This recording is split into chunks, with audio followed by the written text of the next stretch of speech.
பொங்கல் பண்டிகையை முன்னிட்டு சென்னையிலிருந்து நாகர்கோவில், திருநெல்வேலி, மதுரைக்கு நாளை சிறப்பு ரயில்கள் இயக்கப்படுகின்றன. அதன்படி சென்னை எழும்பூரிலிருந்து நாளை இரவு 11:45 மணிக்கு புறப்படும் சிறப்பு ரயில் மறுநாள் பகல் 1 மணிக்கு திருநெல்வேலி சென்றடையும். மறுமார்க்கமாக திருநெல்வேலியிலிருந்து நாளை மறுநாள் பிற்பகல் 3:30 மணிக்கு புறப்பட்டு எழும்பூருக்கு மறுநாள் அதிகாலை 2:40 மணிக்கு வந்தடையும் என்று தாம்பரத்தில் புறப்படும் சிறப்பு அதிவிரைவு ரயில் நாளை மறுநாள் காலை 9:20 மணிக்கு நாகர்கோவில் சென்றடையும்.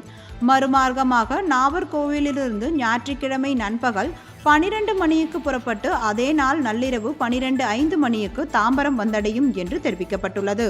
சென்னை சென்ட்ரலில் இருந்து நாளை பிற்பகல் 3 மணிக்கு புறப்படும் சிறப்பு ரயில் கொடைக்கானல் ரோடு வழியாக நாளை மறுநாள் காலை 5 மணிக்கு மதுரை சென்றடையும். மறுமார்க்கமாக மதுரையிலிருந்து நாளை மறுநாள் இரவு 7 மணிக்கு புறப்படும் இந்த ரயில் மறுநாள் காலை 9:20 மணிக்கு சென்ட்ரல் வந்தடைகிறது.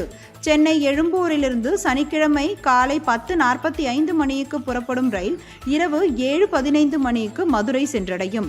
மறுமார்க்கமாக மதுரையிலிருந்து நாளை இரவு 8:30 மணிக்கு புறப்படும் ரயில் மறுநாள் அதிகாலை 4:40 மணிக்கு எழும்பூர் வந்தடையும் என்று தென்னக ரயில்வே நிர்வாகம் அறிவித்துள்ளது.